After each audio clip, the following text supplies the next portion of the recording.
So we're here this morning with Jim Swartz, founder of Accel, and we're so pleased to have you here to do your oral history. I'm pleased to be here, David. Thank you, thank you. Let's start with your David or Dave? John. John, sorry. That is good. Call me John. John. Yeah, that's All right. good. So let's start. We always start with your upbringing and your education, Sure. in part because it's amazing the diversity of people who are Yeah. in our oral history archive and how they got their Yeah. start. So let's start with yours. So I grew up, I'm an only child of working class parents from a little mill town 7 miles down the Ohio River from Pittsburgh, a town called Coriopolis. When I was living there, 10,000 people. Life revolved around work and social activities and football, sports. It's Friday night lights, Friday night football. That was everything you've read and heard about that phenomenon. That was Coriopolis, and I lived that. And so went to high school there. Had I think a pretty normal upbringing. Talk about your mom and dad. Stable family.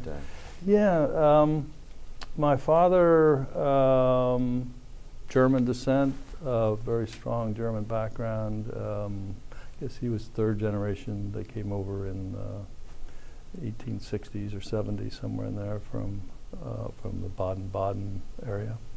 Farmers, truck farmers in Pittsburgh. And so that's how my father grew up, on the farm. My grandparents had a 50-acre farm outside of town, and so that all changed with industrialization and so forth. So this is the 30s, and my father started working on a farm, and then he was a bus driver for a while, and I worked in the steel mill for a good bit, and then eventually started working for the local water department as a laborer. Ended up running that, being the superintendent of the water department, and which is a quasi-political and work environment. And that's what he did his whole life. And he was born, raised, and died within 5 miles of a site in Coriopolis. My mom was very bright, came from an extremely troubled background, which frankly I don't know a whole lot about, as much as I've tried to find out and research it.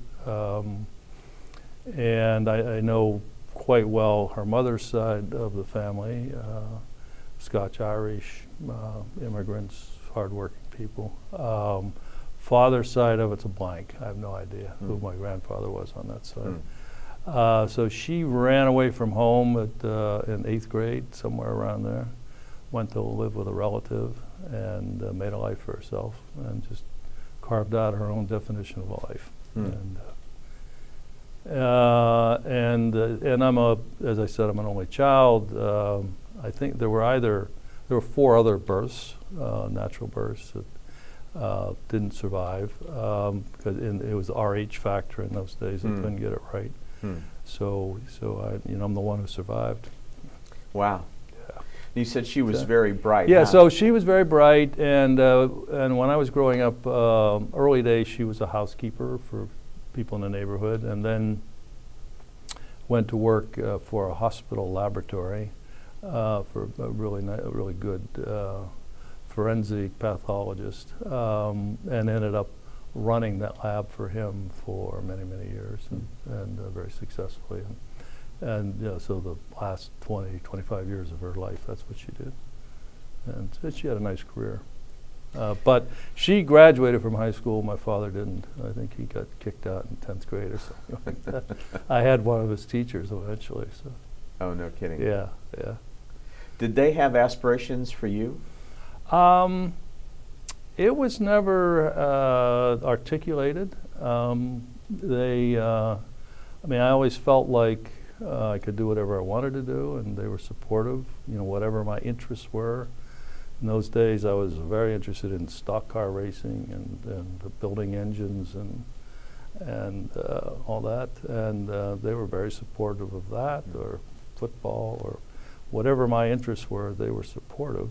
But there was never a push. I never felt a push, nor did I feel, that any bars were being set or whatever. And and neither one of them, having had a college experience, they really didn't know what to push for. I had several cousins, my father's on my father's side of the family that were 10 to 15 years older than me, and were the first generation from our immediate family to go to college, and they were engineers. One of them was a really, really fine engineer, strong engineer.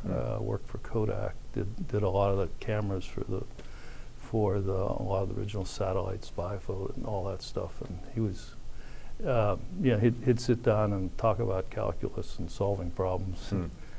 So he was a model for me. And his brother was also a good engineer, chemical engineer.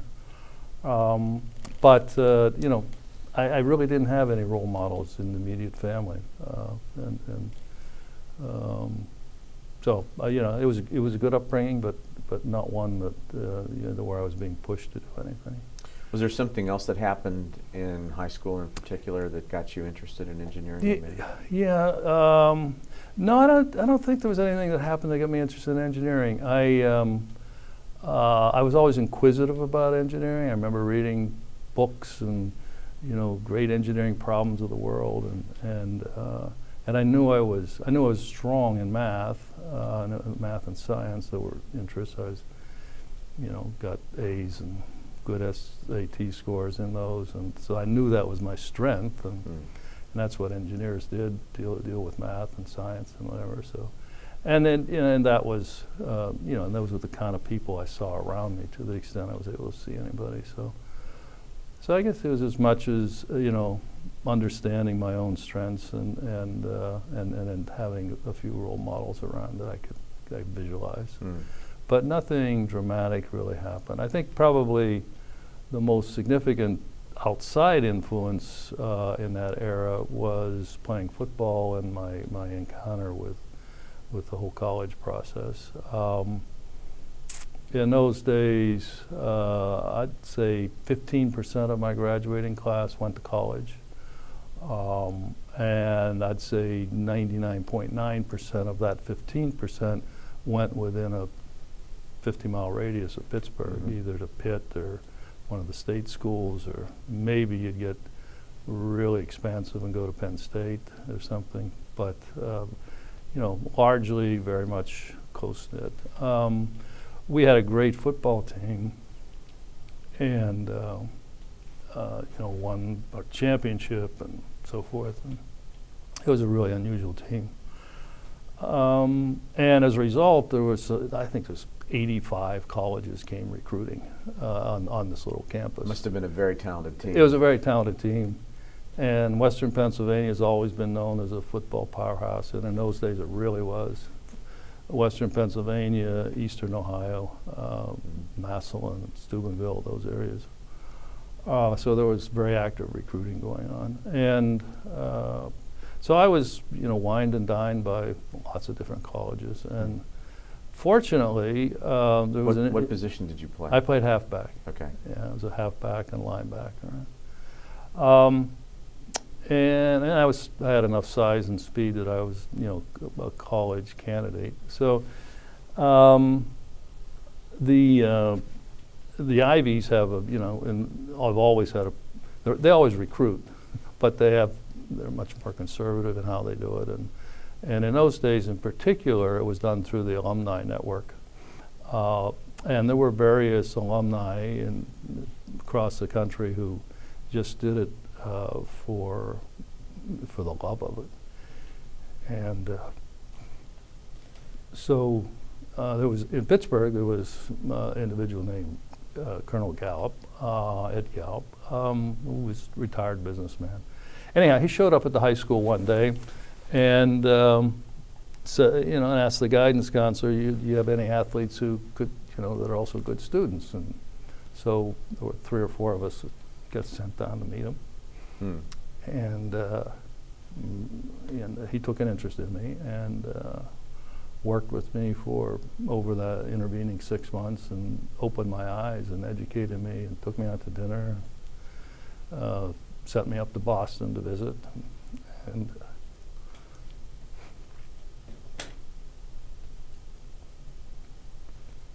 it's kind of silly, but it was important. Yeah. Yeah. Well, it's great to have that individual into your life, and Yeah, make and such you know, a and the difference. interesting thing, John, was that you know, and I think this is one of the things that's that I've had throughout my whole life is I grew up and from early days had a good bullshit detector. You know, I could distinguish between people that I wanted to listen to and people that I shouldn't be listening to at all. And that's always held, it's worked for me for a long time. And in those days, you know, my high school principal, my guidance counselor, in particular, other people all said, you should never go to Harvard. They're not your kind of people. You'll never make it. You don't know what you're doing, blah, blah, blah. But I didn't have a great respect for them. Gallup, I had a great respect for. And he never pushed me. He just opened it up and tried to get me to understand. And so anyhow, off I went. I was the first graduate from my high school ever go to an Ivy League school, and so forth. So and that transition was tough, but you know, I survived and I did okay. So. What was it like when you got there? Well, I had a number of recollections. You know, it was a very cold and personal place, and except there were a handful of individuals who were warm and engaging and who really helped me through the process. And the team, you know, so my life was still revolving around football, and you know, you show up and you know, I was captain of my team, but you know, 120 guys out for the team, and they were all captains of their high school team, right? And so you pretty rapidly realize that, geez, you know, it's a big world out there, and there's a lot of competition. So that was very striking. So you know, my freshman year was really the first semester of my freshman year was really tough because it was a rude awakening from being, you know, king in a small pond to being floundering in a big pond from an athletic point of view and also from an academic point of view. The academics were seriously challenging for me. And the first semester, I remember I called in at Thanksgiving, and I think I had 3 D's and an E or whatever because I wasn't studying. But I buckled down and pulled it out, but it was challenging. It was challenging. What did you find you were prepared for, and what did you find you were not prepared for? I think I was prepared as a whole human being. I was seriously underprepared for writing skills. And a little bit for reading skills. I really hadn't read nearly as widely as I needed to at that stage. And so there were, you know, I'd introduced to Orwell and whatever, and what's this all about? And so that was all really new to me, where most of my classmates had a lot of that in prep schools and in good secondary schools. So I was, you know, I felt I was seriously underprepared writing, modestly underprepared reading. I was pretty well prepared science-wise. And maybe that's because I had the interest there. But, you know, I was able to catch on and deal with that pretty effectively. And what about the social life? Social life, that was strange because, you know, I grew up in a, you know, obviously a mixed environment, actually a mixed racial environment. Pennsylvania in those days was fully integrated, and so my high school was fully integrated, my town was fully integrated. And so going off to college and starting to talk to a lot of classmates about the real issues of race and whatever in the South, I remember being dumbfounded and disbelieving. I just couldn't believe that was actually going on. And of course, I came to realize it was. But socially, so it was a very different male-female and racial environment that I had been in. And in those days, it was Radcliffe, and we had shared classes with women, but they were different, right? and it was a different experience. So it took, I'd say it took for me, it took probably a good 2 years to sort of settle into that and to figure out what it was all about and how to deal with it. Yeah, and I fortunately had my football to fall back on, and there were a group of engineers that I became good friends with, so I had my couple of circles that were good, but it was challenging. Did you play football all 4 years? I played football until my senior year, and then my senior year I got really irritated because I thought I was going to start, and I didn't, and so I left the team, which was, I think, probably the stupidest thing I've ever done in my life. Yeah, but my pride got the best of me, and I also had a thing with the coach at the time. I just couldn't get along, and so I just pulled out. Yeah, but I played a good bit as a sophomore. I played a good bit as a junior. Was it offense or defense? In those days, it was both. Both? Yeah. We played offense. I played offensive halfback and defensive halfback. Okay.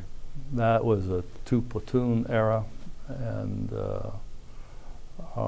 you had to go both ways, and with limited substitutions. I think you were allowed one substitution per down, something like that. So you had most of the team had to go both ways, and then there were 3 or 4 specialists you could rotate in depending on the situation. Yeah. It was strange rules, but That isn't. yeah. That's it started off football early on was rigidly went both ways, and then they started to modify it, and then they modified it totally. So And it then became much more specialized. Academically, when did you start to gravitate toward engineering? Right away. Right away. Yeah. I mean, I knew I wanted to. Harvard has a general engineering program. It's called Engineering Sciences and Applied Physics in those days, and today it's called Engineering, Computing, Computer Science, and something. I don't know. My son ended up taking exactly the same program. So it's a very theoretical. A lot of physics, a lot of math. Some, you have materials and double E and whatever, some special, but you don't get specialized in any engineering discipline. So this was the time of Sputnik and the Cold War, and, Right. and the rise of Right. electronics. Did that Yep. have an impact on you? Very much so. I'm not sure Sputnik did as much. I remember Sputnik well, and I remember them being ahead of us and so forth. But I don't know. I've always had confidence in the American. I mean, I wasn't disturbed by it, and I didn't see any panic anywhere. But the Cold War certainly had an influence. I remember vividly listening to JFK's TV broadcasts of the Cuban crisis, and I remember the assassination of JFK quite well. That was Harvard Yale weekend, so forth. And then on the computer science side, it definitely had an influence. I was quite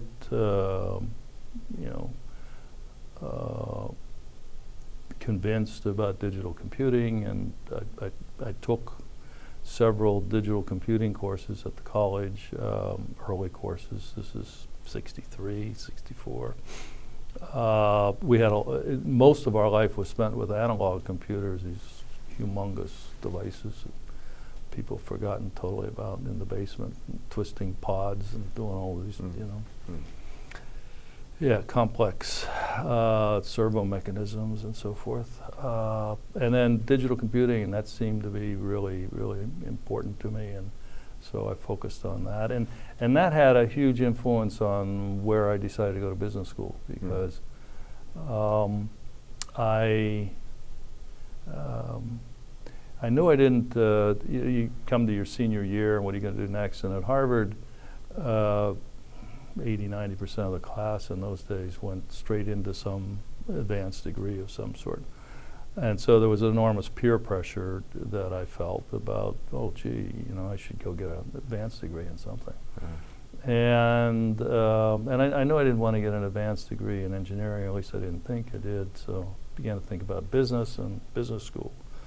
And then started evaluating it, and came to the quick conclusion that Carnegie Mellon and MIT were really the centers of excellence for computer science and computer-based management science approach to business, which I felt was the future. And so that's why I went to Carnegie Mellon. And do I remember there was a computer lab at Harvard at that time? Was there a computer lab in the early 60s? No. Okay. No. In fact, the business school, I think, didn't get its first computer until 68 or 69 or something like that. Okay. And Carnegie was running the management game. They were running this massive simulation management game thing. So they were way ahead of it. And I don't remember the computer lab. No, there was. I'm sure there was some digital machine hunkered down somewhere, but I didn't have exposure to it then. Okay. I remember taking the coursework. I still have the textbooks on it, but there may have been a lab there, but I wasn't into it. So you go straight from Harvard to Carnegie Mellon. Yeah. That must have been a little bit like going back home. Yeah. I felt very comfortable, and although that isn't why I did it, there were two things. One, the whole management science part of it, which I related to, and secondly, I got a full scholarship. So, and I should have mentioned, at Harvard, I had a pretty much full scholarship too, which was really, really important to me. But that was sort of the decisive factor with Carnegie Mellon. Now this degree, the CSIA degree. GSI. I'm sorry, GSIA. Yeah, Graduate School of Industrial Administration, which is not, so the actual degree was an MSIA, Master of Science in Industrial Administration, which they've now, done away with, and it's now an MBA, but in those days that's what it was. And they approached it that way. It was approached as coursework, classwork, classic education, very, very few case studies. The only course that was marketing was taught partially with case study, and manufacturing just a little bit. But manufacturing was largely about building models for production planning and that kind of stuff.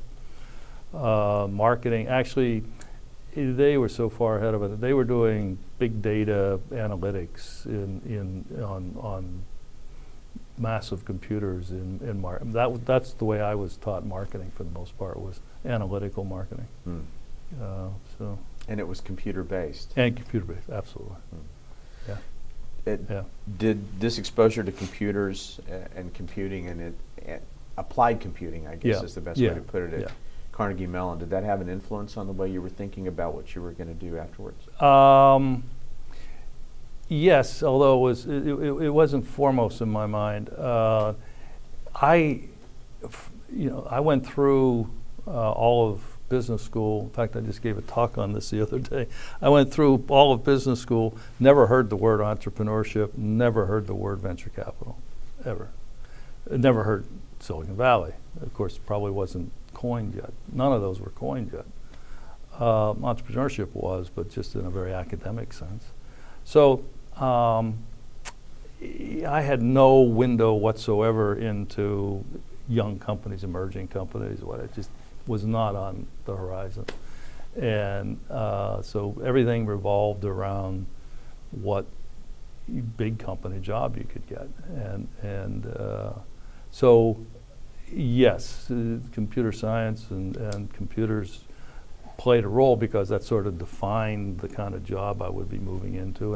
And the big challenge coming out of Carnegie Mellon, even today, but certainly in that era, was getting yourself positioned away from being, the computer scientist nerd and being a generalist. I mean, I was, smart enough to know that I wanted to be a generalist and be positioned in general management with having a strength here, but I didn't want to get buttonholed into being the resident computer jock, So, yeah.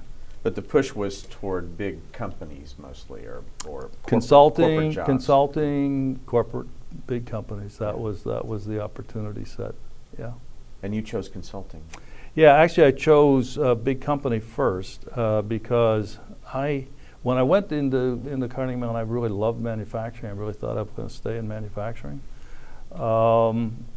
And again, that was my exposure, living in a mill town, And I can vividly remember going to interview at U.S. Steel, and and walking out of there and thinking, my God, these guys are dead. They're just toast. They don't get it. They don't understand. And anyhow, so I looked around. I wanted to get the highest position in manufacturing that I could get to get a view of what life was like. And so I took a job as assistant to vice president of manufacturing at Campbell Soup Company, and that was really eye-opening for me. And I learned very rapidly that this is not what I wanted to be doing with my life, and manufacturing probably wasn't what I wanted to do with my life. And then where was I knew in Camden, New Jersey. Camden, New Jersey. Headquarters, yeah. Yeah. And I visited all the plants. I mean, I basically was his assistant, and I was his assistant, but I just tailed him everywhere, sat in his office with him, listened to everything he did, listened to every, all the union negotiations, all this, the stuff he dealt with on a daily basis. And this was, in those days, this was a big job, right? Worldwide manufacturing, multiple plants, lots of challenges. And anyhow, within 6 months, I knew this was not for me. And how did you know? What was it about it that you just said, this is not for me? It was just the problem set that was being dealt with. It just wasn't an interesting problem set to me, and the dimensions of what you could do and the impact you could have, it's just so limited, right? I can remember writing papers about it. I'd read something in Harvard Business Review, or I'd read something and that seemed like really strategic and whatever, and I'd try to talk to them about it, and they'd look at me like I was crazy. Yeah, it's just. And then the military intervened. I went off for 6 months. This was Vietnam, so I was one of the lucky ones that got into the reserves. In those days, you had to have either political connection or money or some connection to. I was. When I was graduated from Carnegie Mellon, I was drafted 1A. I was going to go as a PFC in the front lines, and I knew I didn't want to do that. So I got myself qualified for Naval OCS. I always wanted to fly, so I was ready to go be a Navy pilot. And then I met my wife, my future wife, and she had a friend, and you had to have some connections to get in the reserves. And turned out in this particular reserve battalion that anybody who was leaving the organization, their term was up, they had a silver bullet. They could recommend a friend to go to the front of the line. And he recommended me. Oh, that's amazing. Yeah, it is amazing. And so it was an engineering battalion. You had to be an engineer, and your friend had to recommend, somebody had to put you at the front of the line. And so that's, so anyhow, I went into the Army, eventually became a first lieutenant and did my thing, but I did it 6 months and 6 years. So anyhow, so I went off for my 6 months, and when I came back from that, I told them, I don't think this is good for us. And then I had an offer. I had an offer from McKinsey. I had an offer from Cressup, and an almost offer from Booz. And I went back to them and said, okay, I'm ready now. And I ended up choosing Cressup, and it was a good thing. So it was 6 months at Campbell Soup. 6 months in the Army. 6 months in the Army. And then on to consulting. That was a pretty, did it seem like a turbulent time to you at that point? Yeah, and I had my first child. We had our first child then. And, wow. And it was a lot going on. There was a lot going on. I'll say. Yeah. But I was, I sort of had a pretty clear view of what I wanted. I mean, I was, apprehensive as hell about all of it, but I still felt I was on the right path. So you had 3 offers, or almost offer. You had McKinsey, Cressup, and Booz that you could have chosen from. What took you to Cressup? So McKinsey was extremely well established, more established, and extremely well organized, and I really liked it. But I liked the people at Cressup better. And Cressup was a little warmer organization. And the big thing was I perceived that the 2 founders, McCormick, that were still around, McCormick and Padgett, were getting up there and were going to retire. And I just felt there was more headroom at Cressup. And as I looked around at the young guys and talked to them about it and whatever, there was an awful lot of headroom there, and there didn't seem to be nearly as much headroom at McKinsey. So I went to Cressup, and I analyzed it right. But instead of retiring and turning the firm over to the younger guys, they sold it to Citibank, and so it became a subsidiary of Citibank. I was there 3 years, and then it was sold after I left. But I had a really good run there. The headroom was there. I had a lot of great assignments and learned a hell of a lot and was given a lot of responsibility. And it was a really important learning experience for me. So at that moment, did it seem like you'd made the right decision? You'd made this pivot in your career, and you were headed in the right direction at that point? Yeah, very much so. And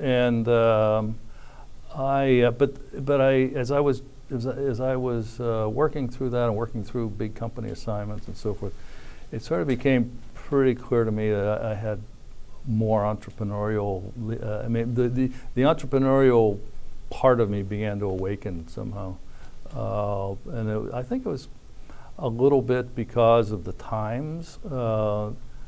People, if you actually go back and study that period, the late '60s, there was a roaring bubble stock market going on then. Lots of new companies, lots of press about new things and so forth.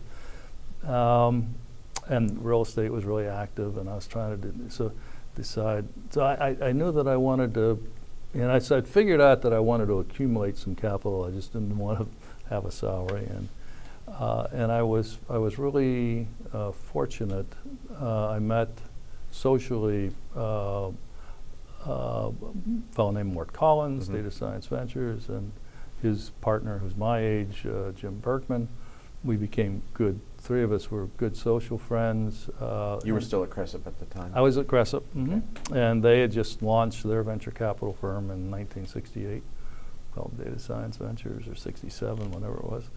I think $5 million fund or whatever. And they were pretty much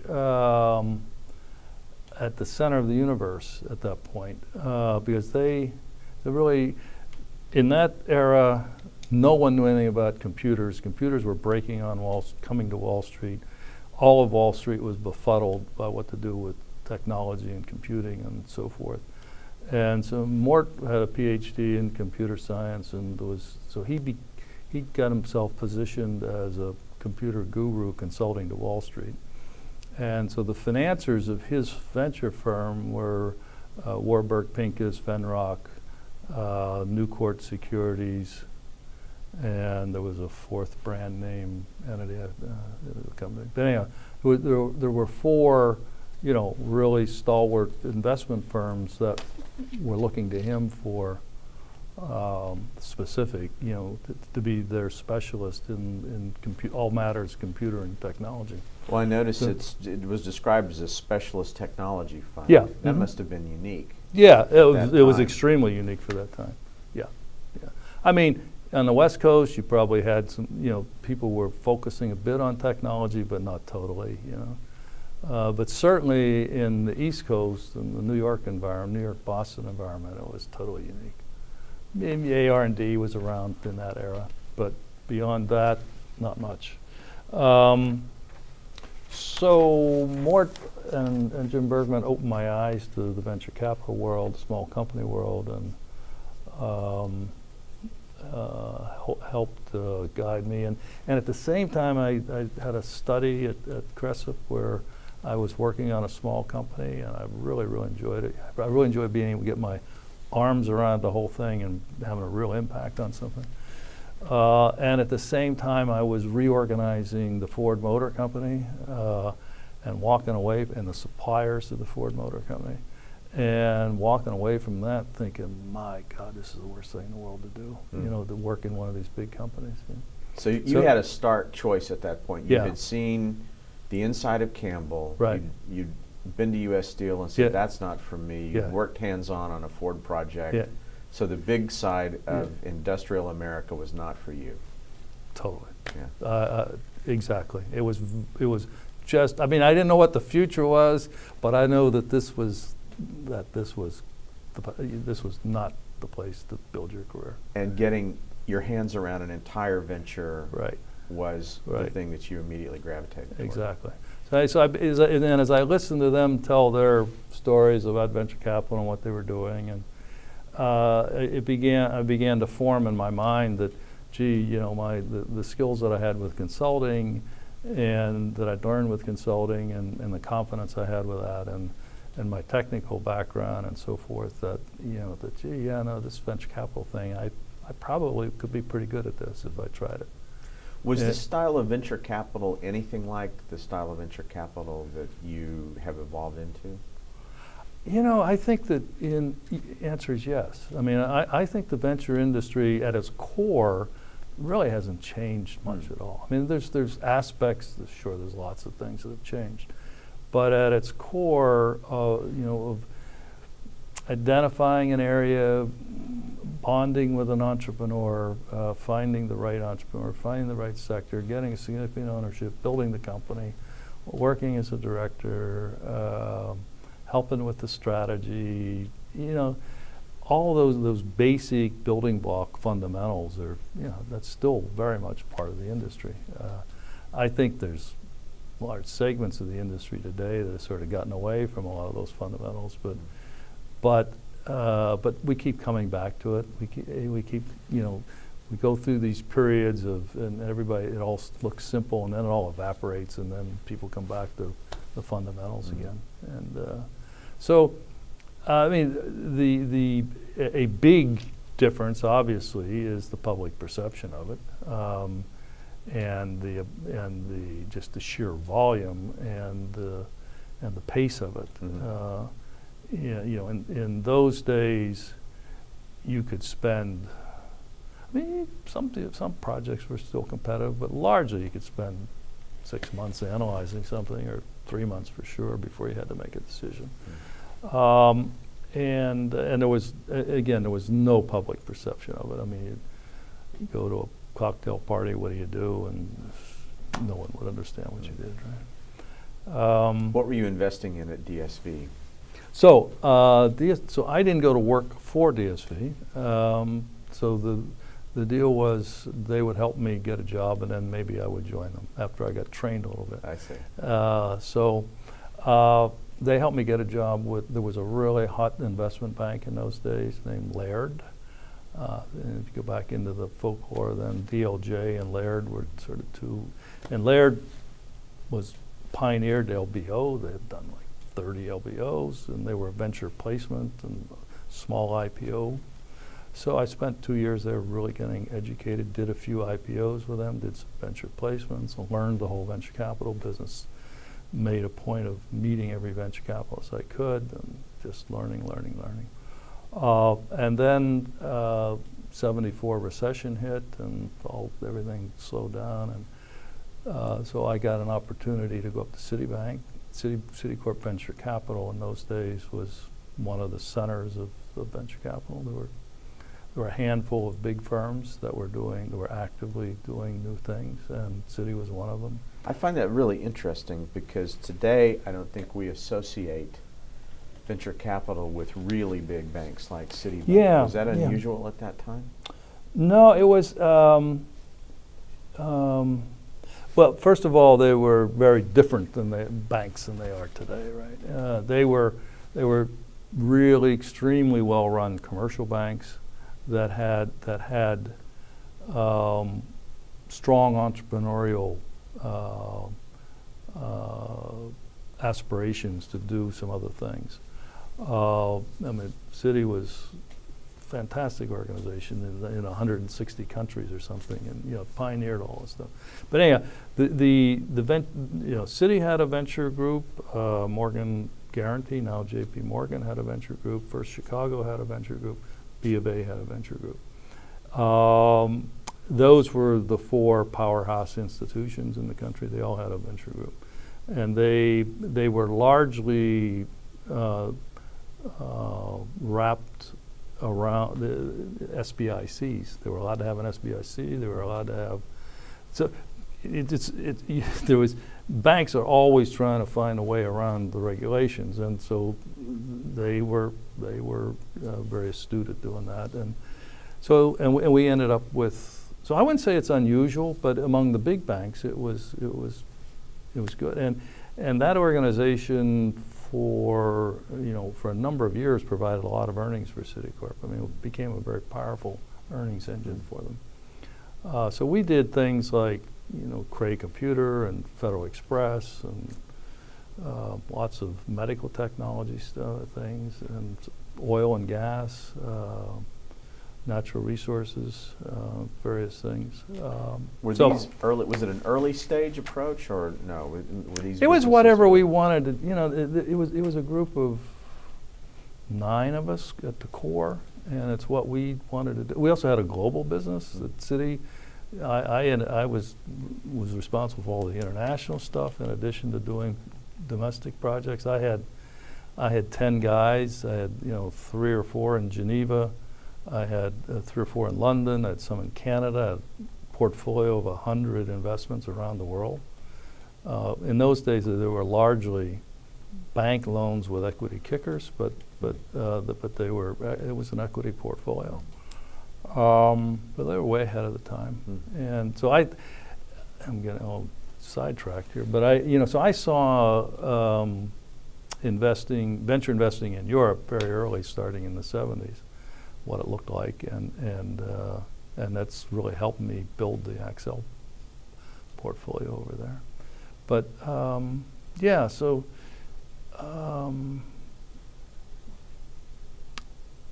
it was a pretty eclectic group of guys, an eclectic group of investors. Out of that, Arthur Patterson, my co-founder with Fred Adler, and then with Accel. We worked together there. Welsh Carson came out of there, Pat Welsh and Russ Carson. There were 2 or 3 other venture firms that came out of there. So. In addition to Europe, were you seeing big trends at that point in the 70s that you felt like you really wanted to pursue? I remember vividly the whole microprocessor phenomenon, everybody trying to figure out what that really meant for DEC and Data General, what it meant for mainframe computing. You couldn't really see where it was going to go, where it's gone, but you knew it was a major, powerful trend. And in other semiconductor, technologies.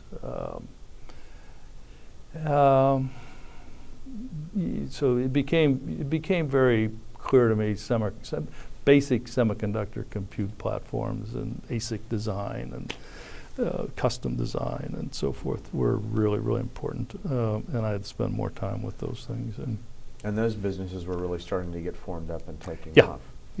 Yeah. And we did in our 5, 6 years with as part of Adler and Company, we did a number of those projects. We did AMCC. We should have, could have done LSI. We did wafer scale integration. We did Zoran. We did a whole bunch of those semiconductor companies. We did I'd say from 70. We got interested in it from probably 77 to 87 or so. That 88, 89, somewhere in there. We did as much of it as we could. That made sense. I did Daisy Systems in that era, which was a defining company in computer-aided design, computer-aided engineering. So that was those were major trends. Did you find at that point that the flow of opportunities was good? Yeah, in those days, we had a great flow of opportunities. When we were at Citi, we had a great flow because of who we were and the position we were in the ecosystem. I mean, we were the guys who were smart and aggressive. There was so much smart enough, aggressive. We were able, even though we were inside this institutional structure, we were all individuals, and we considered ourselves venture capitalists, and we were able to work as a peer with all the venture guys, and we could write big checks, and we had an organizational structure that allowed us to be non-bureaucratic. We had control of it ourselves. We didn't have to go to any investment committee or anything. So we became known for being a really, really good go-to source. And we didn't have the network necessarily to get the Series A's all the time, but we could certainly get brought in as a partner of choice. And then when we were with Fred, Fred had an unbelievable network and reputation, and we had a huge deal flow. We've always been. We worked. You have to work it, but we had a very good. Let's talk about your move from Citibank to Fred Adler for a minute. How that happened. Sure. So I was having success at Citi and had made some investments. It turned out well, and I was really enjoying it, feeling good about it. And Citi was happy with it. And Citi was happy. Everybody was happy. So we're coming out of, it's now 1977, headed into 78. The leaves are beginning to blow on the trees. We're coming out of the recession. And all of a sudden, IPOs are starting. Federal Express went public, which was a big definitive thing. There were several others. So us guys among us were, our main topic of conversation is, okay, now what? How are we going to go capture some value here for ourselves? We've got a nice job here, but we've got to get some equity in this whole thing. That was a big thing, wasn't it? I mean, you were making money for Citi. Making great money for Citi, and we had our contemporaries who were making money for themselves, right? And so we're sitting side by side with them in the board meetings, and so we all had our opportunities to join this or join that. I wanted to ask you must have had offers at that point from Sure. a lot of different places. Sure. There's always something. You're at that age when you're constantly evaluating everything, and it started to open up. And there was a famous meeting we had. We always had these annual lunches with execs in the Citi, and the exec who was in charge of us at that point, go unnamed. We had this lunch, and I'll never forget. It was winter of, must have been Christmas time, maybe of '77, and we were all having these nearly fever pitch conversations about breaking off together, different groups of us, or joining this or joining that. And we had this lunch, and we were feeling pretty good about ourselves. And we asked him, okay, when are we going to get some equity here? What are you guys going to do for us? And he leaned back in his chair and with a big cigar and said, if you guys are so frickin' smart, why are you here? And we all looked at each other, and next year, none of us were there. Wow. It was really interesting. So I had Pat Welsh and I talked a lot. I was going to join Pat. And at the same time, I'd gotten to know Fred. I went on a board with Fred.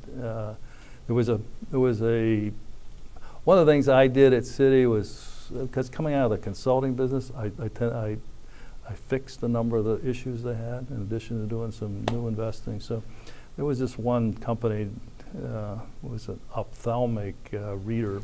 The original did the automated ophthalmology stuff. And down in Reston, Virginia, and sitting in the portfolio, and I'm looking at it, and nobody wanted to pay attention to it. I flew down there and looked at it, and I said, "This is a pretty good company, you know. I think we make some real money here." So I went on the board. The entrepreneur had met Fred. They recruited Fred on the board, and together we turned that into a real nice company. Was that your first encounter with him? Yeah. And so I was very impressed. Fred's a brilliant guy, and so we were talking about different things. And at that point, Fred's background is a litigator. That's what he is first and foremost. And then he started investing and basically taking equity for fee for legal stuff and for general business consulting. And had Data General, big success, some other successes. But he was doing this as an individual, as a sideline to his legal practice. So we started talking about, well, maybe we should form a partnership and raise some money and see where it goes. And so those discussions advanced, and some other discussions advanced. Man, I just woke up one morning and said, this is what I'm going to do. So I left Citi, joined Fred. We formed a partnership, raised some money, started investing, went for a year or so, wanted to expand, felt good, went back to Citi, talked Arthur into joining us, and so the three of us built that and had an incredible run and made a lot of money, had really, really good results. And, built up a really good portfolio. You described earlier, even going all the way back to Crescent, that you did what I know you like to do, which is you're not afraid to roll up your sleeves and get under the hood if you sit on a board. Right. That's really an active kind of investment. Right, I enjoy that. Strategy. Were you able to do that from the very beginning? Is that something that you pursued more at Adler than you did anywhere else? Or no, I did that at the beginning. I remember a number of the things that I fixed at Citi, the crazy companies. It's like in those days, electronic print companies that you could compose, for example, New York Magazine electronically instead of with typeface, right? And they had this company that went nowhere, and the guy who had the project before merged it with a pornographic typesetting publisher in Jackson, Michigan, for the cash flows. And I looked at this and said, what are we doing? And flew out there, unraveled the whole thing. It was an interesting. I won't go. It was an interesting story with some interesting characters. Unraveled the whole thing and fixed it. Got it, recruited in another CEO. Got it going. Anyhow, there were a handful of projects like that I was able to personally transform, and I enjoyed that. I really enjoyed that. So I've made a note. We've just covered about 17 years of your early career, and I just made a note in researching this and summing up this phase. I said this was a decade or a little more in which you appear to be forming ideas, learning the ropes, still looking for a big opportunity. Is that a fair characterization? Yeah, that's a very fair characterization. Yeah, very fair. And you kept edging toward doing your own thing. Yeah. And I was, and we were, I was pretty independent with Fred, but it still wasn't my name on the door, and it wasn't my firm. And and he, insisted on the lion's share of the economics, and which was fine. But at some point, it wasn't fine because I was producing as much or more than he was, and so there just came a time when we looked at each other and said, well, it's just time to do something else. So Arthur and I departed, and we knew that we knew a couple things. Well, the other thing is we'd made enough money at that point. This was the '83 bull market, so we had Daisy Systems, we had Ungerman Bass, we had 3 or 4 others. We had gotten liquid, and so we had some walk-around change in our pocket at that point. And so I could, it was, as I said, I could go to the beach. Wouldn't be a fancy beach, but it would be a beach, Yeah. And you're still very young at that point. I was 40. Yeah, you didn't want to go to a beach. No, not at all. But I had enough money to do what I wanted to do at that stage of my life, pretty much. And so step back and say, what do you want to do? And knew that I loved the venture business, knew that I was good at it, enjoyed working with Arthur, knew that we loved technology, and knew that we were pretty good at and we had great experience both at Citi and an institutional framework, and with Fred. Fred was extremely entrepreneurial, total hip shooter, and so he taught us to be more fluid and a little more instinctive, a little more go for it. We taught him how to be a little more analytical, a little more disciplined, a little and so forth. And so it was a good balance. So I think, out of that 2 formative experiences, institutional and highly entrepreneurial, we developed an investment style which has served us well. It's a combination of being instinctive and being institutional. There's a third thing, if you don't mind me saying so, that has emerged as a theme through all of this too, which is relationships. Yes. The relationships with the people that you surround yourself with and that you want to be working with clearly seem really important to you. Very important. Very important. Absolutely. And I knew that, and Arthur and I had a great relationship, and so we knew we wanted to be in business together. So we formed a 50-50 partnership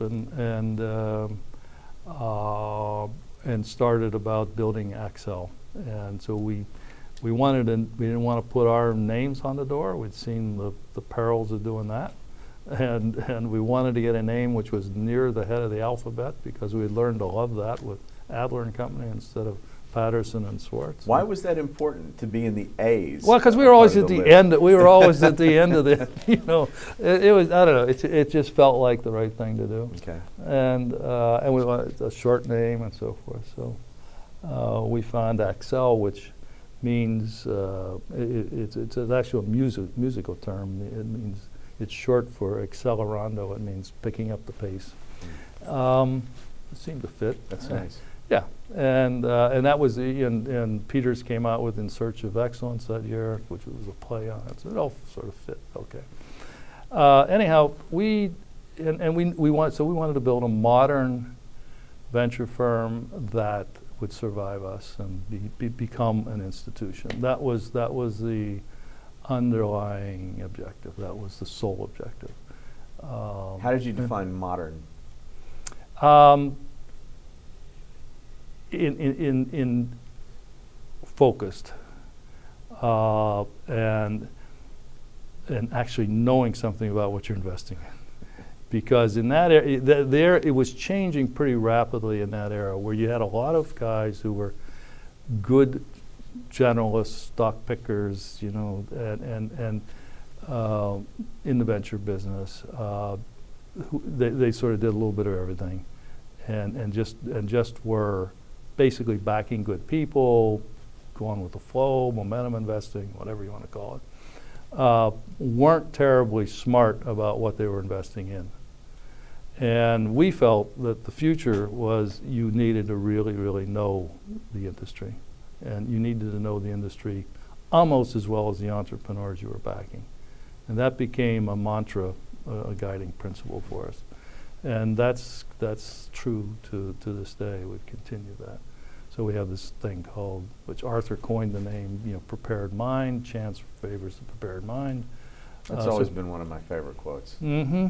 And so we work real hard internally with all our young guys to get them to focus on certain investment themes and really get smart about it. And so we like to think that we know when we meet an entrepreneur and we start engaging with him, we know 90% of what he knows. He knows the 10% that makes the difference that we get excited about. And and by knowing as much as we know, we can sort out the bad characters and bad opportunities, and we can, and most importantly, we can truly be helpful, because then once you start doing that, then you build the ecosystem around those areas. You get the networks, you get the sources of information, the people, the executives, and so forth. It all starts to fit together and knit together. So that's what we meant. That's what I meant by a modern venture firm. We saw that. We just had to be specialized, and we had to be much smarter about what we were doing. We just couldn't. We could no longer do some real estate, do some oil and gas, do a semiconductor company, And if you look back in the portfolios of the 70s, that's what people were doing. They were doing a little bit of everything. Mm-hmm. So it was very different. And we decided to focus on communications, which in that case was extremely aggressive and unheard of, and software, which was modestly aggressive. In 1983, I fortunately had sort of definitive experience with Unger & Bass and a couple other communications companies by 83, and so I very vividly saw what was coming. At least, you can never predict exactly, but I knew it was going to be a great area for investing for quite some time. And Arthur had the same experience with software, packaged software. And in 1983, most people would think investing in software wasn't very smart. The common line was, well, the assets walked out the door every night. So there were people doing it, but it wasn't thought of as a major place to be investing. So both those areas were somewhat cutting edge. How did you define communications? You said it was very aggressive. It was mostly internal network infrastructure internally, and then by '86. With the breakup, the Bell breakup, and you all of a sudden started to see lots of opportunities opening up in the wide area network. And so, that became a big theme. And then early 90s, 91, we started to see the internet. Mm-hmm. And we did. We had lots of conversations with people. It was really clear that there was something big happening there. You couldn't figure it out. The whole internet was buried in the government and in the university environment. You had a couple network providers, but they were nonprofits. Nobody could figure out, well, yes, there is this massive accelerating activity, but how do you make money off of it? What are people really going to do with this? Mm-hmm. And so we found our way in there and it settled on UUNet, and that became a huge success. And the Accel.com dates to 91, so we were on it and saw it coming. Couldn't predict where it was going to go, but how easy or difficult was it to attract investors to a fund that had those targets? Yes, so we had it ended up being relatively. It was a lot of perspiration and running around, but in the total scheme of things, it was pretty easy. We raised our first fund in the fall of '83. It was still the sort of the tail end of the bull market, and people were still pretty optimistic. Pessimism hadn't set in yet. And we were coming off a number of successful IPOs, and we had a set of investors that followed us from Adler & Company to Accel. So we got a number of good early commitments, and we were able to pull it off. We closed it in December. But we decided to do something that was that pushed us. We knew that the business was going global, and we had seen that. And that's where we differed significantly from the classic Silicon Valley guys, who many to this day still don't quite get the globalization of venture. But in those days, it clearly didn't. Because of, I think, our city experience and also our experience when we were with Fred, we already had a number of international investors, and so we went to great lengths we actually did two funds. We did a domestic fund and a parallel fund for foreign investors. Spent a lot of time in Europe and developed a number of good relationships that have served us well over the years. And then there were a couple of regulatory changes at that time too. Yeah. The cut in capital gains and then Yeah. the change in the ERISA. Yeah, so rules. capital gains was certainly a really important inflection point. That happened in late 70s, and I think 79 maybe. And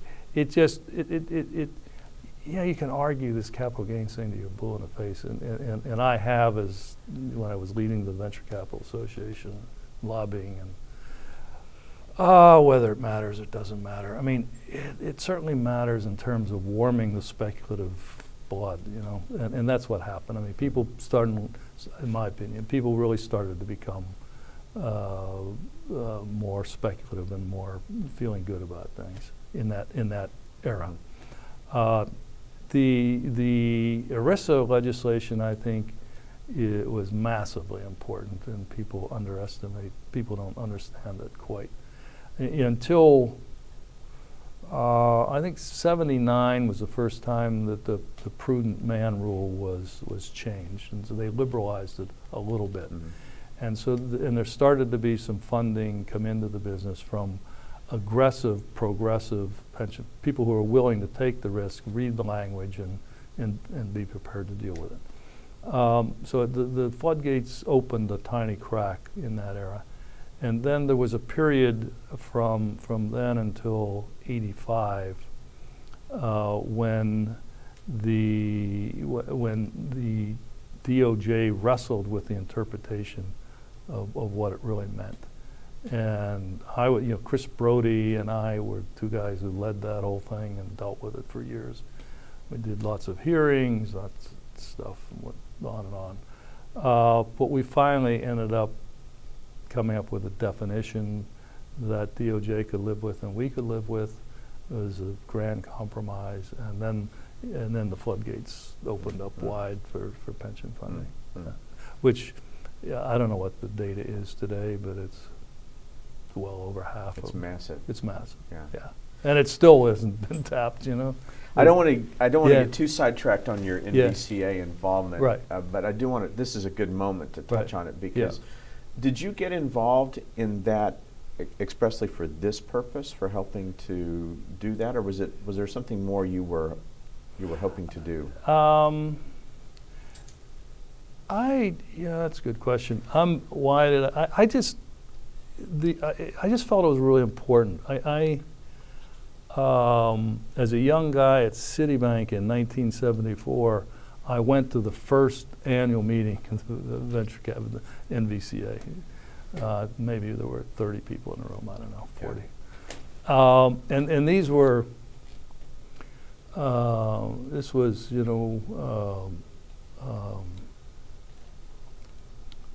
Perkins and Pitch Johnson and Reed Dennis and other guys, and these guys are all roughly 10 to 15 years older than I am. So they were, and they were the leaders of the business, and they were people that I really looked up to, and they, in many ways, were my mentors. All of them in different ways. So I saw what they were doing, what they were trying to, and I just felt, I felt that what they were doing was really important, and it was important to continue that. And so I stayed involved with it, and then eventually got asked to go on the board, and then asked to become president and whatever. And so, I mean, I just did what I thought I should be doing, and it just happened that there were people. You could either work on the tax side or you could work on the regulatory side, and somehow I got connected with the regulatory side, and you know, I ended up testifying a lot on stock options and that stuff, but the RISA was the one where we had the most impact. You were involved at a very crucial time. Yes. And all of that. Yeah. Did you enjoy that? And it turned out that what happened really was that Warburg Pincus, I think, was a really, really important driver in this, and they were doing it purely because they wanted to build a major asset firm, and you know, most of the venture guys, they get some money here, some money there. We don't care about pensions, right? But Warburg Pincus had this really global, we want to own the world asset management, asset collection drive. And so it was important strategically to their business plan that they open up the pension funds. And Chris Brody was their guy to do that. And Chris and I had developed a good friendship. And so he asked me to help him. And that's how I really got involved with it and started testifying. And then as it went on, he and I worked it together side by side. And I think, you know, and the reason it wasn't that Chris, I was Chris's foil for the early stage guy. I mean, he was the big corporate, right, LBO.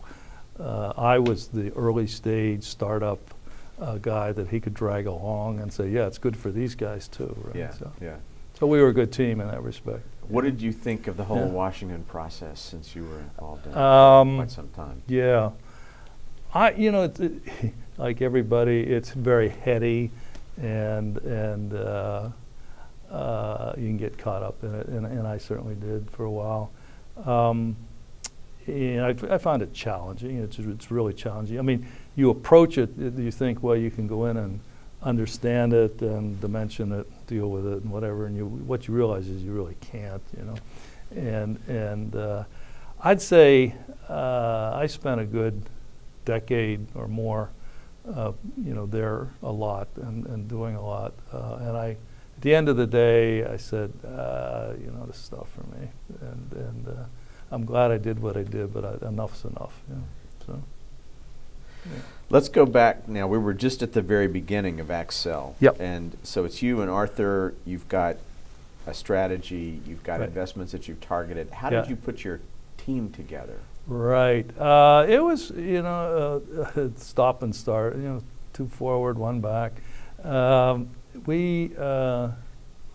The first younger person we hired was Paul Klingenstein. Paul was a really strong, he wanted to do healthcare and biotech, and we had done that at Citi. I mean, we did a lot of I did some devices at Citi. Arthur and I both did a lot of devices, and I did fair amount of biotech with Fred. So we were very open to that, and we felt that it wasn't something I wanted to do, or Arthur, but Paul was a really good, strong horse, and so we could build a practice around that. So Paul filled that, and that worked really well, and Paul did extremely good for us, and eventually we decided to get out of that business, which was a strategic decision. And Paul went off and did his own firm, and we're good friends. And then the next big step was the communication business was really, I really saw the opportunity to really double down on it. And so I started looking for a partner to bring in to enhance our practice there. And I got to know Dixon Dahl. And Dixon at that point was a pretty successful publicized consulting guy, consulting to IBM and others, doing a lot of press and stuff, conferences. And so I approached him, we got to know each other.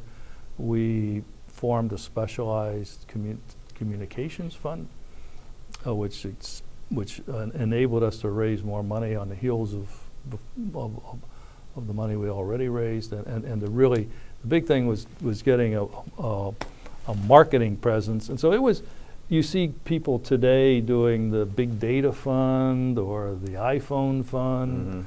Mm-hmm. This was, I think, the very first specialized technology fund that was really marketing driven more than anything. I mean, it was a vehicle for me to get Dixon into the business and to raise more money. But most importantly, it was a vehicle to attract marketing attention mm-hmm. and really cement the Accel brand as the major, telecommunications investor. Mm-hmm. So we did that. That fund closed in '86. 87 was a pretty pivotal year. So we'd raised some more money. We were starting to feel good about things. And we started going in recruiting mode. In that year, we brought in two really important people, Jim Breyer, who joined us directly out of Harvard Business School, and Joe Schoendorf, who we had a relationship with. I was on the board at Ungerman Bass. Joe was a executive at Ungerman Bass. We got to know each other, and then he went off to Apple, and then he wanted to do something else. We brought him in as our connector in the Valley, as our marketing, and really helping us with big corporate deals and so forth. So that was important. And then it's just evolved from there. We've had our best luck with bringing in people in their 30s, early 30s, either from a consulting background, Bain, McKinsey, BCG, or from a product marketing technology experience, and then training them in the venture business. That's been our most successful. That's the core of the franchise at this point. Is those kind of guys. So it's a homegrown talent. It's pool. a homegrown talent largely. I mean, you can supplement here and there around the edges, but the core group always ends up being the homegrown talent. And I'm not clear on how you made the move to the West Coast from the East Coast. That's a little bit. So Arthur came to California in '79, I believe, while we were still with Fred, and opened up a West Coast office for Fred. Actually, I'll go back, when we were at Citi, we had a dual office. We had a New York office, we had a San Francisco office. And we had 3 or 4 guys out here, and 7 or 8 guys back in New York. So I grew up bi-coastal and back and forth and understanding Silicon Valley, even though we were in New York. Arthur, for personal reasons, moved west. He loved California and wanted to live here and build his business here. I, for personal reasons, wanted to I had a family at that point, 3 kids, and I loved Princeton, New Jersey. It's a great little town, and I wanted to stay there purely for personal reasons. And so I did that. In the 80s, there was enough to do in Boston and around New York and whatever. Not a lot, but there was enough. And then I was always out here at least 1 week a month, sometimes 2 weeks a month. I always kept 3 or 4 boards out here. Stayed in it, but I wanted to base in the East and live there. And then when the kids went off to college and so forth, then we transitioned out here. Okay. So. But you always had an operating base. Accel did always had an operating base from the very beginning. Yes, here? Yes. Yes, absolutely. Yeah. It took a while for us. We were always perceived more as an East Coast firm or whatever.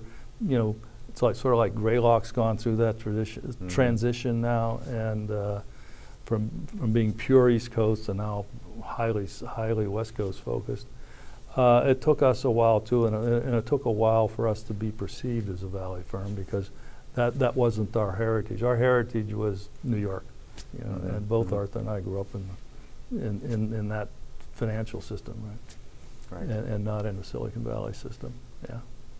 Let's talk about. And in fact, that was one of the big one of the big attractions of a Schoendorf to us, because he was the Valley personified, and he became one of our principal connectors in the Valley. So, okay. yeah. And he was, as you said, he was early on. He was 87, late 80s, Yeah. mid to late 80s. Yeah. Mm-hmm. So let's pick one investment.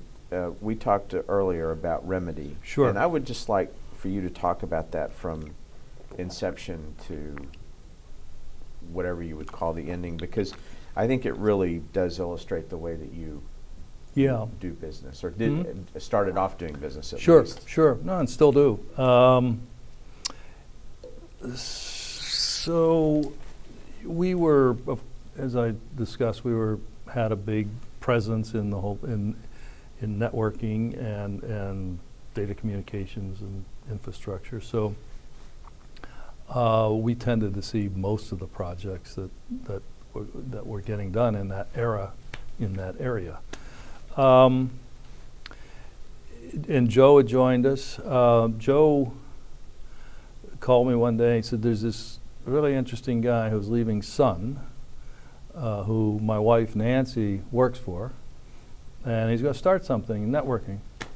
And I said, "Great, we got to meet him." So it's Larry Garlick. And so I met Larry, developed a good relationship with him. He wasn't sure exactly what he wanted to do yet. Larry being Larry, he was very guarded. He knew exactly what he was going to do, but he wanted time to really flesh it out. And so we set up an EIR relationship with him, where he could hang out with us, and we could form the plan.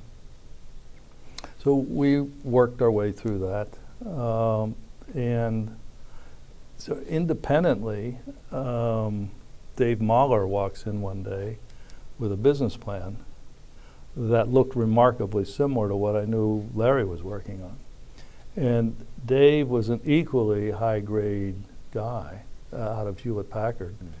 So we had Sun, we had Hewlett-Packard, basically the network gurus in both places, on similar paths.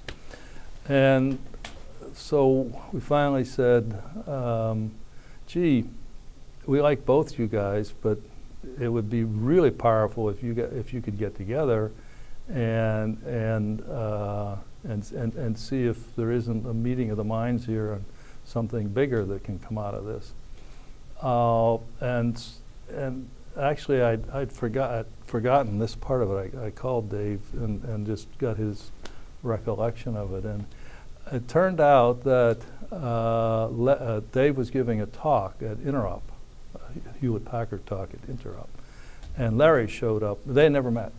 And Larry showed up in the audience, front row of the audience, and started asking him all of these questions and whatever. And so, anyhow, they got together for coffee afterwards and talked about things and decided they really had a lot in common and they really wanted to work together. So that's how they got together. Did you know at that point? Did you have a sense, if I put these two guys together, they may decide they're going to do something together? Yes, yeah. It made it a much easier decision for us, because otherwise we were going to have to, do one and disappoint the other. Yeah. And I think one of the worst things you can do in this Silicon Valley ecosystem is to tick off a good person and really motivate them to go beat you, right? Yeah. And so you'd much rather join than compete with somebody, I think, in many of these areas. It rarely works. I mean, we've tried to do this innumerable times. I'm sure you've heard stories of, but it's also, I think, the hardest thing in the world to do is to merge two sort of similar companies, although it makes great sense from an economic and critical mass point of view, but the egos are, you know. So in this case, it worked. You know, it worked really well. You know, the two of them were great partners and still good friends, and so we financed the company. It didn't take a lot of capital. I mean, that company is one of the great return on capital stories in the business. I mean, I think there was, I'm not sure, I forget, it was like $750,000. It was us, John Schock, who was working with Pitch at that point at Asset Management. He also had connected with Larry independently, and so the two of us were equal partners in the project. But I think we ended up returning 100 to 1, more than 100 to 1 on a very modest investment, and it was a very, very satisfying investment. Very, you know, just a really fun project. Yeah. And Larry was he's a great entrepreneur. There were things that he didn't know and would talk about it, and he was very open to inputs, and we helped him hire some people. We helped him do a number of things, helped get him some early business. You know, it was just one of those really fun projects with not too many twists and turns. After it went public and was public for a while, you know, the business began to level off, and we had difficulties trying to develop the next product and so forth, and it ended up not doing so well, and ended up getting acquired by a nasty transaction with Peregrine, and ended up not a great outcome at on that side of it. But building it, getting it public, getting everybody liquid, it was a great story. How common is it that someone like Larry or Dave comes out of a big company with an idea, comes to you, and you find the idea and the people and the opportunity are all attractive? It happens enough. I wish it happened more. Yeah. And in this day and age, it happens. It's challenging. I mean, I just did one. It's going to close next week, I think. We've been working on it the last 6 months. It's a very strong engineering leader who I've done 2 other companies with, and he's got an idea for a third one, and it's something that I know a bit about and feel good about, and our team feels really good about it, and so we're going to do it. And so that's a very, very classic one, but it's rare these days. It's that used to be our bread and butter. 30-something, early 40s, successful leader in tech company, gets frustrated, has great ideas, wants to start something new, and we intersect with them. That's been the bread and butter, and we still try to do that if we can, but with the culture today is much more incubator, throw it on the wall, see what sticks, see if you can get some traction, ideas that in many cases aren't well formed or even well thought out. They're just ideas, and if they get and sometimes they get traction in the market, and sometimes they don't. But it's different. That part of it's different. I'd like to get your view on that question. Then. Yeah. It's a question I ask every investor that I interview: people versus idea. Yeah.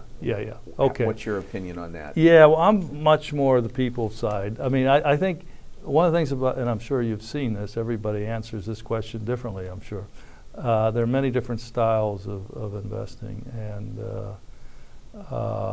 my own style that I'm most comfortable with is people that I'm comfortable with, people that I truly respect and enjoy, and who I believe have a unique ability to, either because of their intelligence or what their knowledge base is, or some combination, the ability to see through a problem in a way that others can't. And that's the type of individual. And then it has to be in an area that I understand and identify with and relate to and so forth.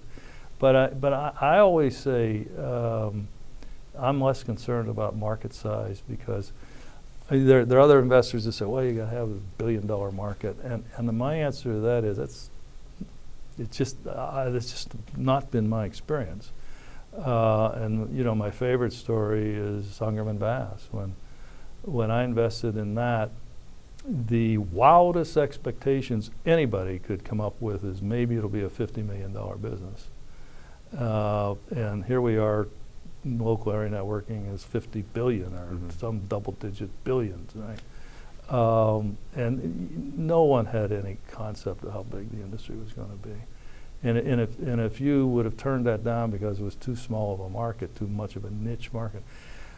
I'll give you another example, wireless. We were way ahead of ourselves in wireless. We had one of the engineering managers at Ungerman Bass and Charlie Bass, and so the two of them decided to go into the wireless business. That we were way ahead of ourselves. We ended up getting killed because we were ahead of the standard and it was too expensive and whatever. But we debated that project for 6 months. I mean, we were 100% confident that they could build the product and it would work and whatever, but we couldn't get ourselves convinced why anybody would want one, right? We spent 6 months trying to figure that out, and we finally said, oh, well, yeah, we can see there's a niche market here for accounting firms. Accounting firms want to do pop-up staffing in a company, and they're going to want wireless. Okay. So trying to imagine those scenarios. You're trying to imagine the scenario when how wireless is going to be used, you know, and you think about that today and you say, well, what are you guys thinking? You know, right? Yeah. Can't function without wireless. So anyhow, so market size has never been is not a driver for me. Okay. But yeah, I think but people and the inherent defensibility of what they're doing, technical edge, and then hope that the market's bigger than you can envision. And talk about how that translates into decision making within the firm. I read several places where you've said you like a lot of people around the table. Yeah. Tell more. I like. We have developed. I like a really flat organizational structure. So Accel has a very non-hierarchical organization. Even today, the partners, you know, and I'm not a full partner there, I'm just hang on, right? But the guys who are driving the firm are equal partners. There's no hierarchy. And when we have partner discussions, the associates who are not yet partners but are on partner track, in my mind, have as much to say as the most senior partner in the room. So we try to have a very open, honest, non-political, no holds barred discussion about the worthiness of the project, and that's what I find works best. And in whatever, and try your damnedest to keep sidebar conversations out of it. So if you've got an issue, don't talk to your friend about it at the bar. Bring it to the table and talk about it, and let people hear what your thoughts are. So we work really, really, really hard at that. And I mean, we had an instance yesterday where. Today's Tuesday, right? Yeah, yesterday. Where Arthur had a project, and it's something he's working, it's a startup, and it's struggling and whatever. And he had to sit there and listen to 45 minutes of, criticism and good criticism, healthy criticism. And about what to do or not do with the project, right? And that's what we want. Mm-hmm. We want that, and I would do the same. So nobody has the right to sort of just do what they want to do, and we try to get the young guys to really get on that train as fast as they can. So yeah. Let's talk about. We're heading into sort of the period from 2000 to today. Yeah, the modern Accel. Right, but I want to talk before we do that about the internet bubble, because you've said some very, I think, insightful things in previous interviews about the bubble. Let me back up and say you had Accel.com in 1991. That's pretty forward-looking. Yeah, that's early.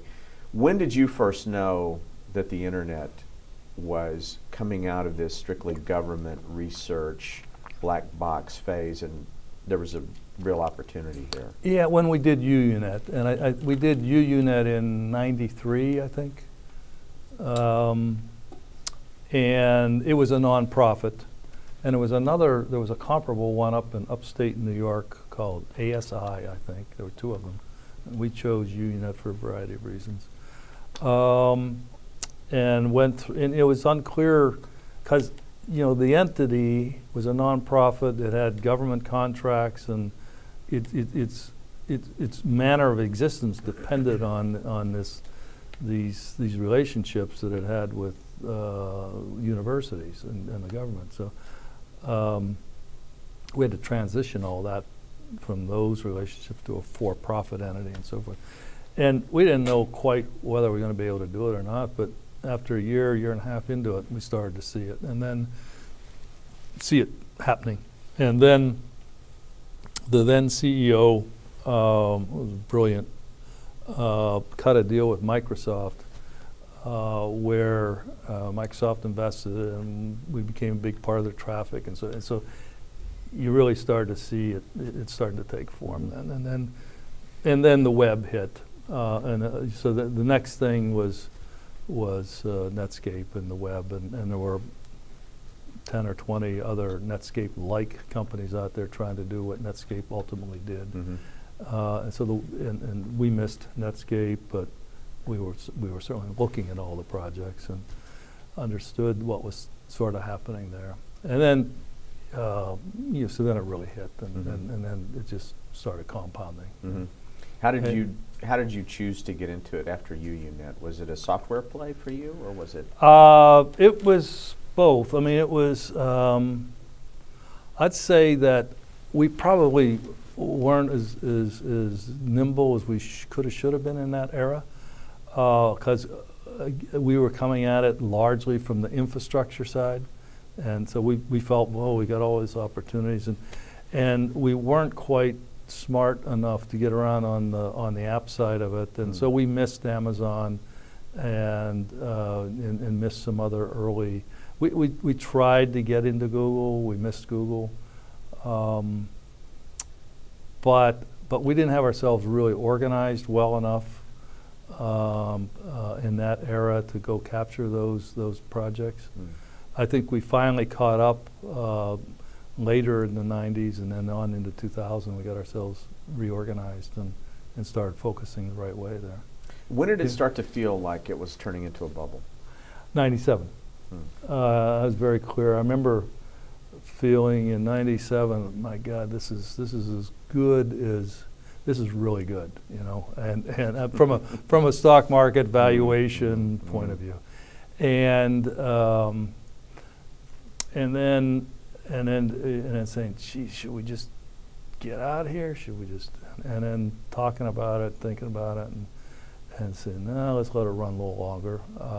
And thank God we did, because there was enormous value created from 97 to 2000. So, and then we were into 98, 99, and you knew this was craziness. I mean, you absolutely knew it was craziness. There's a quote here that I found in another interview. It said, people around me were practicing a business I did not understand. Yeah. What did you mean by that? We were getting phone calls, and literally, a guy on a payphone arrived in Silicon Valley, he wants to come see us. I've got 3 term sheets this morning. I got to make a decision this afternoon. I want to come talk to you guys. Go to a partner meeting and where you literally had to fight your way through the conversation to get a project approved because there was so many projects on the agenda.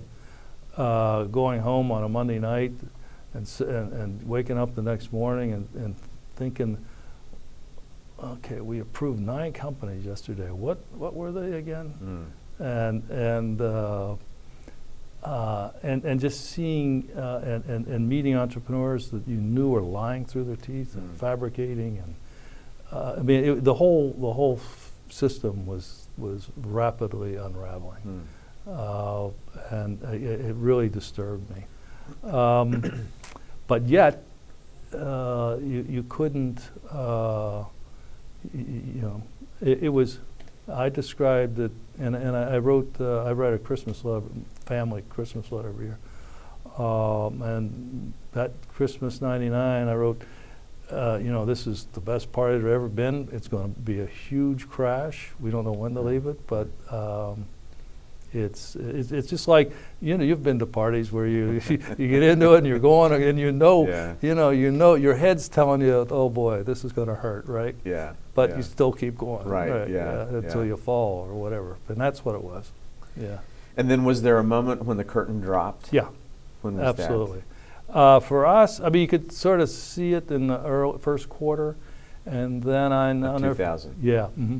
And then I'll never forget we were raising our new fund, Accel 8, and we were sitting in the basement of the Four Seasons Hotel in the conference room there having meetings, and the Blackberries and whatever the signal wasn't very good, and the market was crashing. The market really took a big tumble in April that year.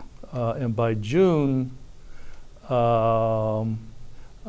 had several partners meetings, and we said, look, it's over.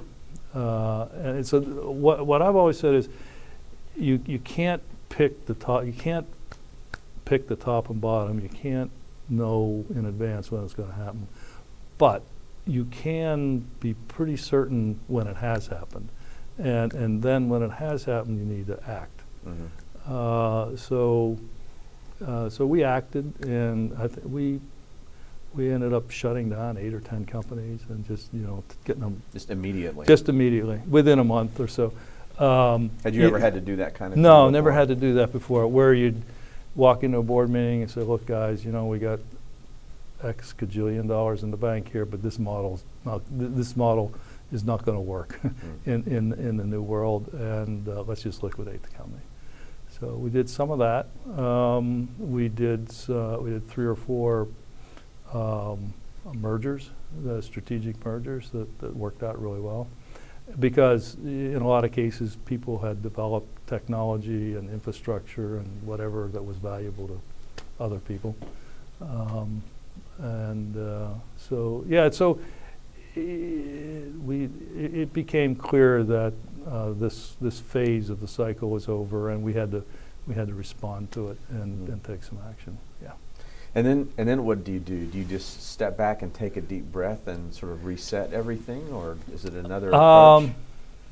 Well, everybody was struggling with that individually. We all respond to that differently, that period was a difficult period in the firm because everybody's trying to figure out what it all means. For me, I had started the process in '99, early 2000, being so frustrated with what was going on. I decided this was a good time to start Europe. And I'd always wanted to do that from my early days at Citi. And I always wanted to have and I kept watching it, and I finally became convinced in the late 90s that there was enough activity over there. There's a couple things that happened. One, the world was getting sufficiently homogenized, English-speaking technology platforms, ways of thinking about technology and entrepreneurship and so forth, that a lot of what Silicon Valley was doing was was capable of being transplanted other places. And there was plenty of evidence of that in Israel, but there wasn't much evidence in Europe. But there started to be a flow of things that we were looking at. And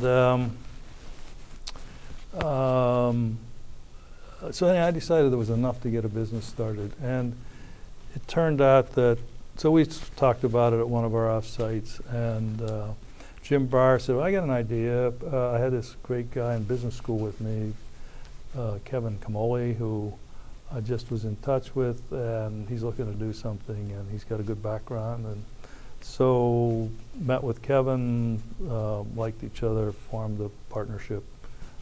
He and I worked hard together to get it off the ground, and we got it off the ground, and it's now been, we're now in Accel 4. It's the single most successful venture firm over there. We just announced today a $3 billion purchase from SoftBank, one of our games companies.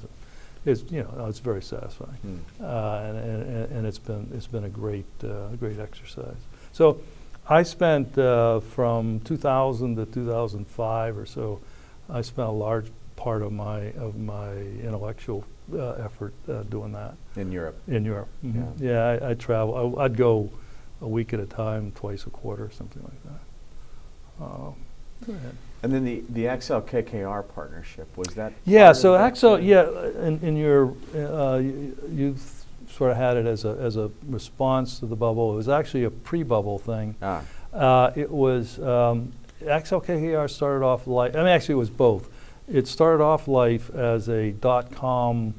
The mission was KKR was going to bring their Fortune 500 expertise. We were going to bring our .com startup expertise, and we were going to .com the Fortune 500. That was an era when lots of companies were spinning off their brand, spinning off assets and whatever into a .com entity to try to capture value. And so Walmart.com was an example there. There were a large number of other examples. And so Accel KKR was set up as an investment firm to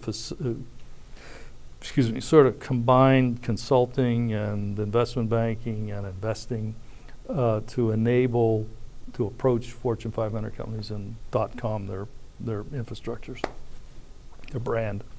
When 2000 hit, that strategy went out the window. And so Jim Breyer managed that project for us. And he did a great job in the team there of transitioning it from that business model to a mid-market technology buyout firm, which it is today. And it's become pretty successful in its own right. That's an interesting pivot. Yeah. It was a totally pivot. It went, the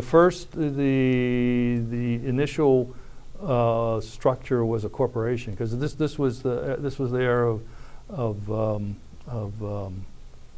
the incubator, the public incubator companies, CMGI, and what was the other one? I don't know, 2 or 3 public incubator companies, and so it was set up as a corporation to eventually take public, and so we had to reorganize it into a partnership and convince the investors to convert from shareholders to limited partners and so forth. But it all worked, and it's worked beautifully. It seems like with the internet, you, unlike other firms and many other firms, you really stayed the course. Yeah, we did. You knew it was a crazy time, but coming out of it, you kept your heads and you kept focusing on this and looking for opportunities. How did you manage to do that? What kind of leader does it take to get? Well, I don't think it wasn't just. It was a group of us. I mean, it was. Jim Breyer was obviously a really important factor. Peter Wagner was with us then, and part of that. Arthur and I, others, and you sort of licked your wounds and worked. I think most of 01, 02, 03 was pretty much heads down trying to salvage things, trying to work your way out of the mistakes you made. And so it was a very humbling time, and And there weren't a lot of new investments made in that era. There were some great ones. The Riverbed came out of that era. But there were some. But so I think there wasn't any great leadership. I think it just was the character of the individuals who still loved the business and kept wanting to fix what the problems they created and work their way through things. And had the conviction the future was still And going to had, present yeah, great we had to, there were periods there where Arthur or I would, sort of try to buttress that because we've obviously seen a lot more. We've seen these cycles, and for us it was just another cycle. It was pretty savage, but just another. pretty savage, but just another cycle, and just stay alive and keep doing it, and it'll eventually come back. And then we started, and we got ourselves reorganized around the application side, the social networking and e-commerce and those activities. People started seeing opportunities there and taking heart in that and getting ourselves organized for that. And lo and behold, along came Facebook, right? So, and Facebook was one that we were absolutely prepared for. I mean, we had looked at MySpaces, we had looked at all the others. We had reorganized, we had recruited some new people to help us in that area, and that was a very conscious decision that came out of an offsite. We had to up our game in that sector. So when we intercepted Facebook, we were ready for it, and it was a pretty easy decision. I mean, nobody knew how big it was going to be. Again, we had no idea what the market. You could look at it and say, well, they're going to get 100% of the college market, and the data so far is that the college kids are spending 3 hours a day on the site, 2.5, whatever it was. So you do that math and say, well, we can monetize that and make a real business out of this. Nobody knew whether you're going to be able to transition to the broader public or how big it ever would become. But we thought it was a good opportunity. So was there something, as you look back on it, was there something about Accel and the way Accel approached that you think was decisive in helping you guys get the opportunity to invest in Facebook? I'm not sure it was. I think it was the individuals that we have and the training that and the way we practice the business. And I, did the Accel brand mean anything to Mark Zuckerberg? I doubt it. He probably was happy that it wasn't some schlock firm or whatever, and that we were good people and that had a history and so forth. But at the end of the day, was that a deciding factor? No, I think it was. In fact, there's a famous story. One I don't know how true it is, but one firm that badly mishandled the whole thing individually and didn't get in. I think we just handled it well, and I think that it got teed up by one of our young associates, Kevin Euphrasie, ran with it. Jim Breyer got into it and sold it. He had a relationship with Don Graham at the Post. He had a former relationship, so he was able to exercise that and manage our way into the project. Formed a good relationship with the team. The rest of the partners, we had several good meetings with the team, and everybody behaved themselves. So I think it was just a number of individual actions that won the day. Yeah. And are you optimistic about the internet as an investment space? Yeah, absolutely. I think we have toned down our e-commerce and social networking and sort of aggressive internet idea practice starting a few years ago. But there are still any number. I mean, our thesis at the moment is it's moving to more of a verticalization and a siloing around certain business opportunities, certain industries that are ripe for disruption, and there's still a whole lot of that to play out yet. Mm-hmm. Not so much the whiteboard Google or Amazon kind of plays, but more verticalization and specific industry disruption kind of opportunities. And mobile and mobile platforms are playing a big role in that. So I mean, I think we're still in the very early days of the mobile device as a platform. So there's a lot of infrastructure and platform investing going on there. And then there'll be a lot of in tablet devices, you know, more and more and more kind of application. I mean, the going into a restaurant and being given a tablet to order your meal and get your check and whatever. I mean, that kind of thing, which is will transform the whole point of sale. The whole retailing point of sale experience is being transformed through tablets and so those kind of things. Yeah, are really still coming on strong. Man, the next big thing that's going to be wildly disruptive, I don't know. You never see those coming. So, yeah. Let's close with just a couple of more personal questions, Sure. Jim. In other things that I've read about you, you've talked about various things that have shaped your leadership style or opportunities that have given you a moment to step into leadership roles. If you were to describe at this point in your career what you've learned about leadership and how you view it and how you try to exercise it, how would you describe that? Yeah. Good question. I think one of the more interesting, we all, you know, HBR has always something on leadership, right? But the one that sort of stuck with me the most is that the most effective leaders are the humble ones, the ones that are able to lead by example, be decisive, and all that stuff.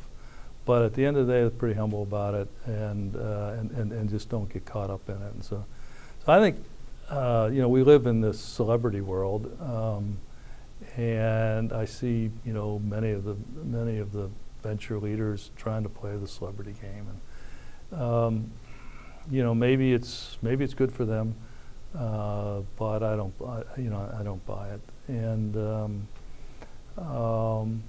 I think that I don't know, what else would I say?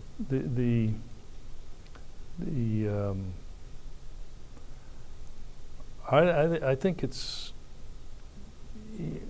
again, for me, persistence has always been a really necessary attribute, and is really important in the venture business. A lot of the young guys, it's an industry where there's very little feedback for long periods of time, and so you sort of have to have your own internal guidance system going and continue to be persistent. I think the other thing is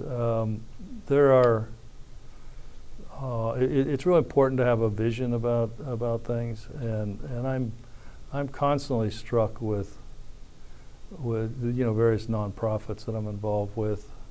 When I was on the board of NVCA and so forth, just how rare it is for how rare it is for individuals to truly have vision. And I'm not talking about dramatic vision, but just a sense of where things are going. And so I think, you know, leaders really need to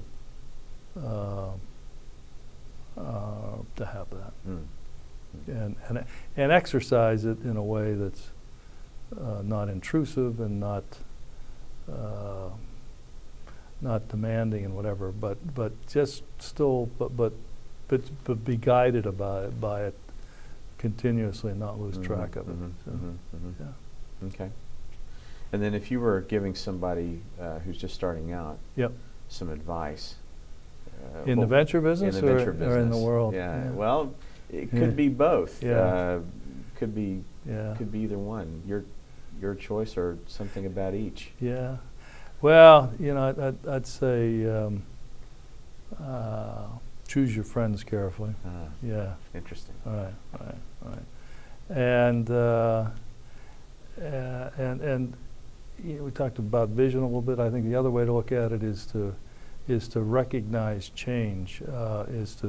Change is around us everywhere, and it's sometimes hard to recognize change, and so you need to learn to recognize it, and then you need to learn to embrace it and run with it, and that's not always easy to do, but I think that's the mark of a really good venture person, is they're really good at recognizing change and acting on it in some fashion. So, yeah. So that's watch for change. Well, this has been great. It's been great for me, John. Thank you. Thank this you. is just a huge help for us to get your story and your wisdom in the archive. Yeah, great. Glad to do it. All right, thank you.